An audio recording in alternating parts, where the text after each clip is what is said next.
Bueno, como siempre, con el saludo muy cordial para todos los teleamigos.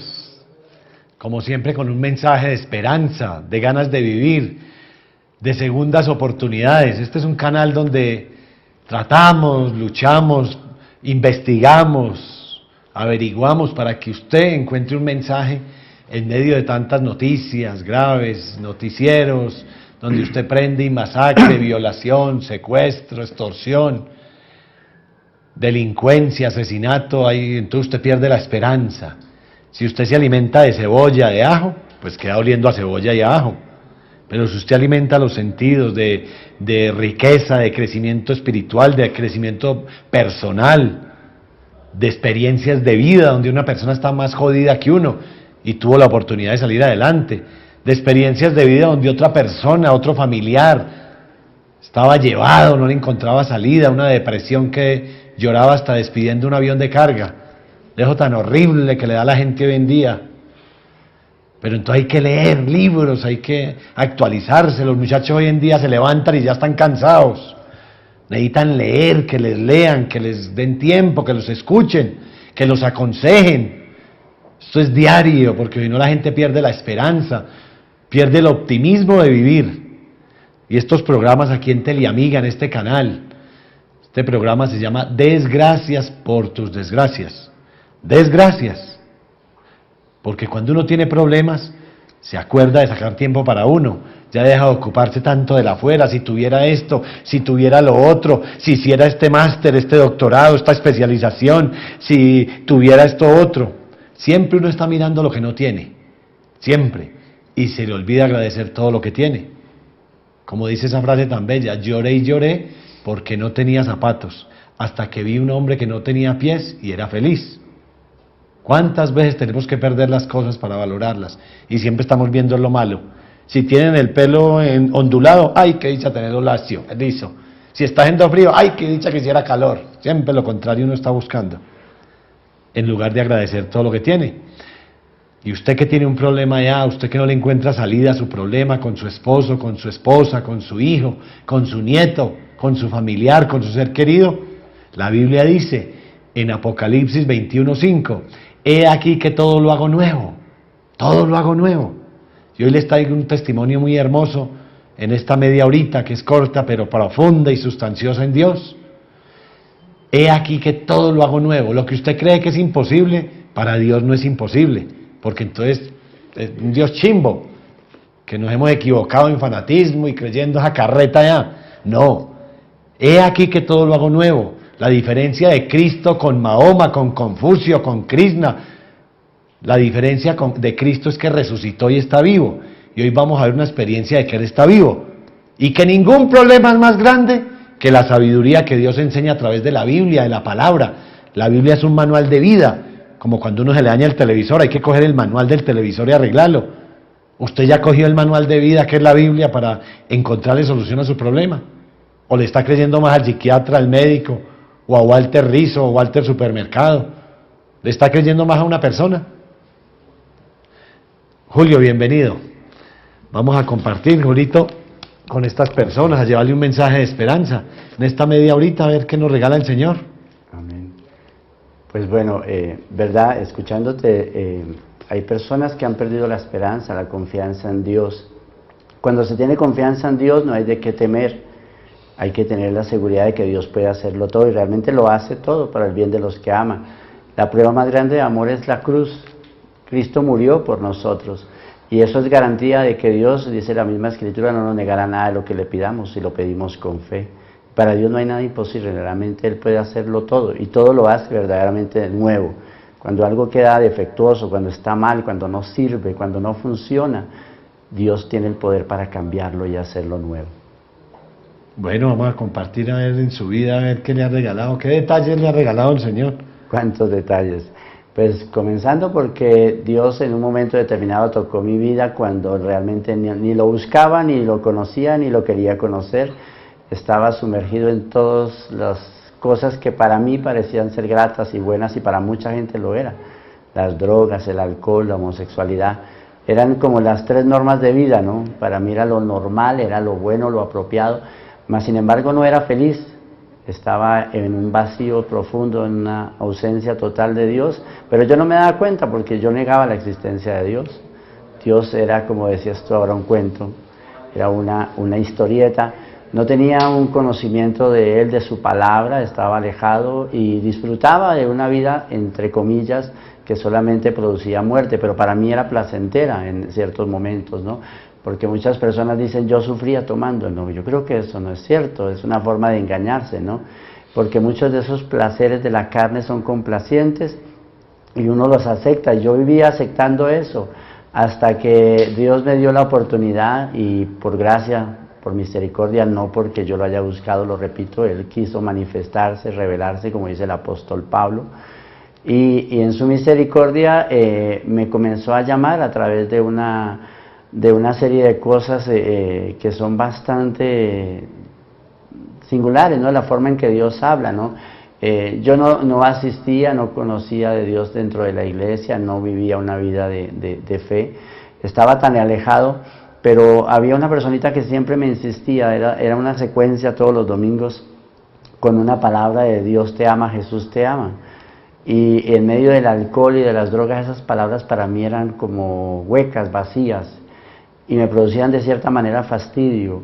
Pero esta personita se encargaba siempre de repetirlas, ¿no? Esa palabra, ¿Cómo Dios es? te ama, Jesús Dios te ama, Jesús te ama, y Dios tiene te cosas ama. grandes para ti. Y para mí era extraño eso porque yo me miraba a mí mismo y yo decía, no puede ser posible, o sea, a mí que Dios ni que interés, ni no puedo ver que Dios se interese si yo vivía una vida de alcohol, de drogas, esa era mi realidad, vivía como homosexual, no de esos homosexuales de closet de hoy en día, ¿no? Un homosexual de esos públicos, ¿no? Como cuando hablamos del borracho alcohólico anónimo, lo conocemos como borracho bien conocido, ¿no? A mí me pasaba lo mismo, yo vivía en esas circunstancias, mi cabello largo, ahora en este tiempo lo utilizo largo por gracia de Dios, pero anteriormente era largo, casi a la espalda, la cintura, trenzado, con aretas, maquillaje, más o menos ustedes pueden imaginar la estampa, ¿no? Y esa personita recibía cada 8 días esa palabra. Cada 8 días, que era algo muy particular porque era todos los domingos y era después de un tiempo donde yo vivía drogándome casi toda la semana y esos fines de semana eran más fuertes, la droga, el alcohol era una cosa más impresionante todavía. Y era ahí cuando venía esa palabra de esa personita. Por ciertas circunstancias tuvimos en ese tiempo bastantes conflictos en el apartamento donde nosotros vivíamos, con otras personitas que también estaban dentro del mundo de la homosexualidad, y yo me dediqué a tomar ese fin de semana con mayor fuerza, y tenía una amiga, esa personita estaba en las circunstancias de depresión agudas, conflictos con el novio, y ese día tuvo un intento de suicidio. Para cortar el tema, en ese momento yo fui a buscarle, ella estaba en el baño. Tuve que romper la puerta porque ella no contestaba y cuando la puerta se abrió, ella se vino sobre mí. Yo la agarré de la cintura para que no se golpeara y cuando caímos al piso sentí las manos húmedas pero calientes, tibio.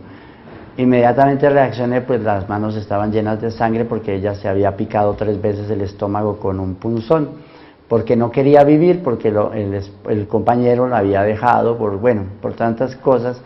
En ese momento sentí tanto angustia, tanto pánico, que de una manera u otra yo pedí a Dios, a no ser que Dios, pedí entre el susto, el temor y el miedo, que me ayudara, y como pude la llevé al hospital. Mientras ella estaba siendo atendida, yo salí a la parte del hospital en Zipaquirá, la parte interior de urgencias era descubierto en esa época y aún es descubierta una parte, y en ella hay una imagen de la Virgen. Es un bulto de la imagen de la Inmaculada, totalmente blanco, no ha sido pintado de ninguna manera, no se le ha dado color y aún no le han dado color. Entonces yo me paré frente a esa imagen y miré al cielo. Yo nunca había orado, no sé por qué razón, gracias a Dios. Yo le dije al Señor, si tú existes, yo quiero que tú me saques de esto. Yo quiero salir de esto, yo no quiero llegar al punto de hacer esto otra cosa peor o de terminar un andén mal. Yo decía, Señor, sácame de esto si existes. Y la respuesta de Dios fue pronta, pues porque A partir de ese día tuve experiencias extrañas. Yo tenía normalmente sueños tan comunes y corrientes como los de cualquiera, con los 20.000 garabatos que aparecen dentro de nuestros sueños, las pasiones, los deseos, las ambiciones. Los chukis. Los chukis, sí. Todas las sombras. Pero no eso que apareció en medio del sueño y era la imagen de una persona totalmente diferente, no conocida para mí, que brillaba. Era una persona que su rostro no podía contemplarse porque brillaba en exceso, y la vestidura era totalmente blanca. La única gesto o actitud que esta persona tenía era llamarme con sus manos, hacerme un gesto de llamado. Inmediatamente él hacía de esa manera, comenzaba yo a temblar, experimentaba miedo, deseos de salir corriendo del lugar donde estaba, y así me despertaba. Y varias veces fue la secuencia, hasta que uno de los sueños siguientes, ya como el tercer o cuarto sueño, de alguna manera u otra yo ya caminaba hacia él, y me acuerdo tanto que yo me botaba por el piso, como cuando los niños se resbalan en esos pisos de madera patinando, y llegué al frente. Cuando llegué al frente me quedé mirándole, no le alcanzaba a mirar sino la parte de la barba, era una barba muy fina, bien tallada, bien formada. Inmediatamente él bajó la mano y colocó su dedo sobre la frente. Inmediatamente me desperté asustado, sudando. Eso fue un día miércoles. Yo no pude tener paz ese día. Yo vivía sudando primero que todo. Una cosa era una angustia, un temor, y no pude trabajar ese día. Al siguiente día, que era jueves... ¿Qué trabajaba usted? Yo trabajaba en una peluquería en el centro. Peluquero. Entonces yo salía a dar vueltas, pero no sabía para dónde coger. Terminé dando vuelta a la catedral, en la cual yo nunca entraba, a la catedral de Zipaquirá. Jamás había entrado porque yo no era enemigo público, pero sí era un enemigo de los que hablaban en contra de la iglesia, de los sacerdotes, del papa. Para mí eran enemigos declarados. Y entonces, no, pues, cuando llegué allí fue extraño porque yo no tenía como el conocer qué estaba haciendo allí. Pasé el umbral de la puerta porque estaba abierta en la catedral, y cuando entré me agarró un temblor, un miedo, un deseo de salir corriendo. Precisamente levanté yo la mirada y había una persona con un vestido blanco. Yo no sabía para ese tiempo que era el alba, hoy en día lo sé porque ya conozco las cosas de Dios. Entonces esa personita me llamaba así, con la mano, el gesto de la persona del sueño. Cuando esa persona hizo así me agarró más temblor y miedo. Entonces yo me acerqué por la invitación, pero con el miedo y el temor. Cuando él me pregunta que qué estaba haciendo allí, ya me quedé mirándole el rostro y la verdad no supe contestar porque no sabía qué estaba haciendo allí. Entonces me dijo, ¿quieres confesarte? Y yo le dije, ¿confesarme? No sé qué es.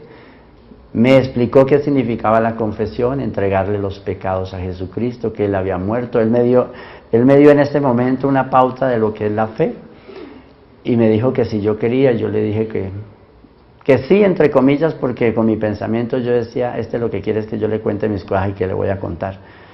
Ni le importa ni le interesa, lo pensaba yo, no lo decía. Pero él, sin embargo, volvió a preguntarme que si me quería confesar. Dije que sí. Pero comencé a pensar en eso, en lo que él me decía, que él había muerto por mí en la cruz. Y yo le dije, pues yo no creo que él haya muerto. Y dijo, sí, él ha muerto por ti en la cruz. Y entonces yo le dije, pero usted me está mirando, ¿quién soy yo para que usted me diga eso? Y me dijo, sí, por lo que sé que a quien le estoy hablando, te estoy diciendo. Cristo murió por ti en la cruz. Él te ama mucho y tiene cosas grandes para ti. Fueron las mismas palabras que esa mujer repetía. Me comenzó a dar miedo, porque ya no sabía si estaba en un sueño o en una realidad. Una realidad, se confirmaba. Qué pena, pero necesitamos irnos a una pausita aquí y ya regresamos aquí con Julio Pachón, aquí en Desgracias por tus desgracias. Ya nos vemos.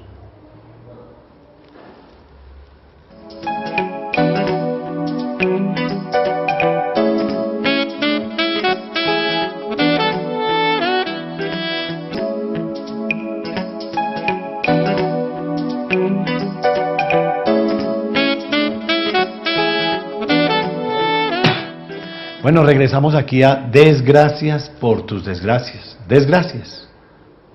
Porque cae uno en cuenta de muchos errores del pasado, con los problemas y sufrimientos, de tanto escuchar historias, atender gente. Me dicen cómo la plata y el trabajar, los negocios, la empresa, me habían hecho olvidar de Dios, de lo que es el amor de Dios, la sabiduría de Dios. la humildad de Dios, el perdón de Dios. Y tiene que sucedernos una tragedia para poder caer en cuenta de nuevo, como le pasó al mismo Hijo de Dios, Jesucristo, para poder llegar al reino de Dios de nuevo. Julio, vamos a continuar. Bueno, cuando él me pregunta nuevamente si quiero confesarme, le digo que sí, pero tenía cierto temor de hablar de las cosas, entonces yo trataba de disimular. Él me dice, ¿por qué no comienzas por los pecados más grandes, por las cosas más malas que has llegado a hacer? Y yo entre mí pensaba, quiere que le diga que soy homosexual, y que le importa, no. Entonces me quedé pensando y le dije, bueno, mi táctica era esta. Yo dije, le digo inmediatamente que soy homosexual, inmediatamente me dice, se acabó, váyase. Claro, porque ¿qué va a aceptar él esas cosas? Entonces le dije, no, pues lo que pasa es que yo soy homosexual y he tenido relaciones con varios hombres. Y se queda mirando y me dice, ¿y qué más, hijo? Le dije, pues he fumado droga, marihuana, bazuco, bueno, en algunos momentos consumí perica. ¿Y qué más, hijo? Y me miraba con una ternura. Yo no conocía ese sentimiento en una persona y menos en un varón, porque no había vivido eso en mi vida. Entonces, cuando él me dice, ¿y qué más, hijo? Yo dije, entre mí pensaba, yo no es a tierra por nada. Pero se me olvidaba, no pensaba en ese momento que era realmente Jesucristo quien recibía la confesión, ¿no? Cuando él me dice, ánimo, hijo, Jesús te escucha y te ama. Entonces sentí volver a decirle el pecado, pero ya como pecado realmente. Y me confesé en ese momento, le compartí todo eso, le comenté todo lo que hacía, de mi alcoholismo, de las drogas. Inmediatamente él, terminada la confesión, que no sé cuánto tiempo duraría exactamente, él me dice, Jesús te ama mucho, Él te ama tanto que murió por ti en la cruz, Él perdona todos tus pecados, ahora vas a recibir la absolución. Yo me quedé pensando, ¿qué me iba a dar? Yo no sabía qué era la absolución, yo pensaba en un elemento físico porque no sabía qué era. Cuando me dice, colócate de pie, yo me coloqué de pie frente a él y me dijo, inclina la cabeza y cierra tus ojos. En ese momento sentí temor y miedo. Entonces me dice, falta algo, ¿cierto? Y yo le dije, no. Me dijo, sí, falta algo. Y le dije, no. Me dijo, ¿por qué no hablas de eso que te da tanto miedo? Le dije, no sé de qué es. No falta nada, sino más. Entonces me dice, ¿por qué no hablamos del odio y del rencor que tienes en tu corazón? Y yo le dije, no, yo no odio a nadie, no tengo problemas con nadie. Y me dijo, no, tú tienes odio. Y le dije, yo no, para nada. Y me dijo, sí, no has hablado del odio. Le dije, ¿de cuál odio? Me dijo, ¿qué tal el odio que tienes en tu corazón desde los 8 años y medio cuando te violaron? Él no tenía por qué saber eso. Él no tenía por qué conocer eso. Inmediatamente lo dijo, me derrumbé, lloré. Esa fue una realidad, una historia que no quería hablar y menos contarle a un extraño. No quería hablar de ese odio, no quería descubrir esos odios que estaban detrás de ese odio, porque odiaba mi historia, odiaba mi vida, odiaba mi familia, odiaba el hecho de haber crecido sin padre, odiaba el hecho de haber crecido con una madre con tantos hijos y responsabilidades, que odiaba el hecho de que tener un padrastro, odiaba el hecho de que un hombre viejo de 52 años de edad me hubiese violado teniendo 8 años, odiaba todo. Comenzaron a salir los odios y entonces él me dice, mira, Jesús te ama tanto. Y yo le decía, no me hable más de ese amor porque yo no creo. Me dijo, pues no crees exactamente porque tienes una pregunta que necesitas respuesta. Yo le dije, no tengo ninguna pregunta, no quiero saber nada. Me dice, sí, ¿por qué no haces una pregunta que tienes en tu corazón? Y yo le dije, no tengo ninguna pregunta. Me dijo, sí. ¿Quieres que te diga cuál es tu pregunta? Le dije, sí, dígalo si sabe tanto. Ya me había dado cuenta que algo sabía. Y entonces me dice, tu pregunta es ¿dónde estaba Dios cuando un hombre viejo de 52 años te violó siendo un niño de 8 años y medio? Y entonces le dije, no me importa, igual ya lo sé. Me dijo, sí, ¿dónde crees que estaba? Y yo le dije, pues con ese montón de viejas camanduleras y rezanderas, porque eso es lo que le gusta a él. Así le contesté. Y él me dice, Julito, es cierto, a Dios le gustan las personas que oran. Y le gusta. pero no estaba ahí precisamente en ese momento. Y yo le dije, entonces, ¿dónde estaba? ¿Quieres saberlo? Le dije, pues sí, dígamelo. Me dijo, ¿quieres saber realmente dónde estaba Jesús en ese momento? Le dije, sí. ¿Dónde? Me dijo, ahí contigo siendo violado, en el cuerpo de un niño de 8 años y medio, víctima de violación de un hombre viejo de 52 años. Eso cambió totalmente mi vida. Eso cambió totalmente mi mentalidad. Me dejaron sin armas para odiar. Aquel que se entregó en la cruz me dejó totalmente sin armas, inclusive para seguir pecando, porque la razón del pecado era la idea de que yo había nacido así, había sido formado así, mi mente había sido creada así, mi cuerpo había sido creado así. Yo hasta ese día explicaba mi sexualidad como el tercer sexo. Mi idea, según la psicología, porque asistía a muchos psicólogos, era una práctica normal de mi tendencia e inclinación sexual. Era algo normal, yo había nacido así, pero lejos de ver la realidad. Cuando el Padre me explica, me dice que Dios no ha creado homosexuales porque Dios creó al hombre y a la mujer, yo comencé a darme cuenta que esto era pecado y que me había cometido pecado. Por eso, al repetir mi confesión, lo hice de corazón, pedí perdón al Señor. Entonces el Padre me dice, ahora sí puedes recibir la absolución, aunque tienes que seguir viniendo y tenemos que orar y seguir orando por ti. Entonces me dijo, cierra ahora los ojos y inclina tu cabeza. Yo lo hice, pero con cierto nerviosismo, porque él era un hombre también mayor y me daba miedo pensar de que fuera a pasar algo. Mi corazón estaba lleno de eso, de dudas, de inseguridad, de temor. Entonces, de una manera u otra, yo abrí los ojos cuando vi que la mano de él bajaba y se posó en toda la frente. Él puso la mano en la frente para la absolución. Inmediatamente me caí al piso. Yo perdí el conocimiento. Pero me acuerdo en ese momento que en unos puntos yo lo escuchaba a él orar al lado mío. Oraba de una manera extraña porque algunas palabras no las comprendía. Hoy en día sé que es el don de lenguas, en esa época no lo sabía. Mi cuerpo convulsionaba como si hubiera recibido una descarga de electricidad muy alta.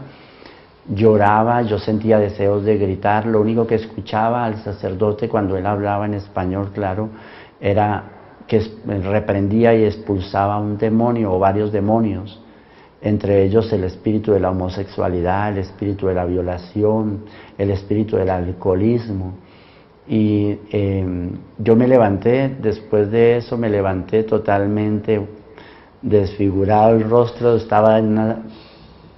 Imagínese una persona que llega a un lugar, a un confesionario, a confesarse, recibe una oración, una bendición de liberación y yo tenía el cabello largo, pestañina, delineador. ¿Dónde fue a parar todo eso? Después de llorar, eso se escurrió, se corrió, el cabello se soltó, parecía totalmente un ente desfigurado. La primera reacción de él terminando la oración fue a darme un abrazo. Yo reaccioné inmediatamente hacia atrás y me dijo, ánimo, no voy a hacerte daño. Solamente quiero que conozcas el amor de Jesucristo, que Dios te ama tanto. Inmediatamente me abrazó y ese abrazo fue diferente a todos los abrazos, a todas las caricias que yo había recibido.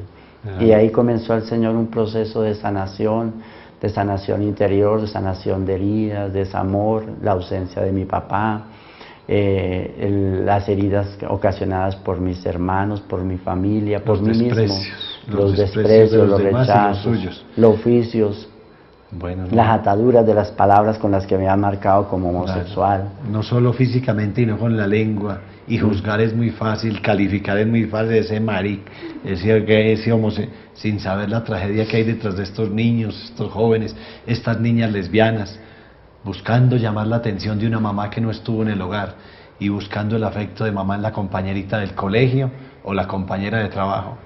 Ese lesbianismo de las niñas, de las mujeres hoy en día buscando afecto de mamá, de esas mamás que no están en el hogar, porque la astucia del demonio más berraca fue sacar la mamá del hogar a ocuparla. No es que la mujer no se pueda realizar, claro, profesional y laboralmente, pero no se olvide que es mamá y que los hijos la necesitan en el hogar y el esposo también. No para manipularla ni de machismo, no, porque es ama de casa y la mujer olvidó el oficio, la profesión de ser mamá. La astucia más grande de Satanás, sacarla del hogar, 100%. Julito, para despedirnos, usted tiene hoy en día un grupo donde recurre mucha gente homosexual que me llama, muchachos homosexuales buscando afecto de papá en el compañero, allá los mando donde Julio. Este sí es el milagro más grande todavía. Hoy en día Julio tiene un grupo de oración donde estuvo Jesús entre pecadores, pero uno necesita la humildad de buscar que alguien le ayude, alguien que ya pasó por esa situación. ¿Dónde es el grupo de oración que hoy en día tiene para que invite a las personas y cómo las invita para despedirnos? Gracias por ese poder invitarles. Hoy en día es casado, cuente. Sí, casado. ¿Y cuántos hijos tiene? Tenemos 5 hijos, 6 porque mi esposa tenía uno antes de casarnos, entonces 6 hijos. Él es casado, es un milagro que Dios hizo de nuevo. ¿Dónde es el grupo? Porque necesitamos despedirnos. El grupo de oración queda en Zipaquirá, en la carrera tercera, número 411, barrio La Concepción. El grupo de oración se llama Jesús Misericordioso y allí estamos los martes de 9 a 12 y los viernes de 7 a 10 y media de la noche. ¿Hay algún correo suyo? Sí, el correo es jmisericordia@hotmail.com. Allí estamos para servir. jmisericordia@hotmail.com. Este programa lo repetimos también el próximo lunes a las 6:30 de la mañana para que le cuente a todas esas familias que tienen un hijo con este dolor del homosexualismo, que aparentemente es moda, pero nadie sabe la tragedia que hay detrás de un pobre homosexual. Nadie sabe, una pobre niña lesbiana. El lunes a las 6:30 de la mañana se repite este programa. jmisericordia@hotmail.com. jmisericordia@hotmail.com. Ese es el correo de Julio. Y les recuerdo para despedirnos que voy a estar este 7 de agosto en Cartago con el padre Gustavo Aristizábal. Ahí en la página lo encuentran. El 7 en Cartago, el 12 en Bucaramanga y el 18 en Río Sucio Caldas, allá en mi tierra, en el Encuentro Nacional de Escritores. Voy a estar el sábado 18 a partir de las 11 de la mañana, sábado 18 de agosto, en Río Sucio Caldas, en el Encuentro Nacional de Escritores. Voy a estar también en Pasto el jueves 23 de Pasto, el jueves 23 de agosto, en Pasto. Ahí en la página lo encuentran, www.porquelepasancosasmalasalagentebuena.com, unido todo, www.porquelepasancosasmalasalagentebuena.com. Un abrazo, gracias por ese valor y por esa berraquera, y ahí es cuando uno está sano. Cuando cuenta con alegría y con libertad el sufrimiento que Dios lo sanó de donde lo sacó. Un abrazo para todos.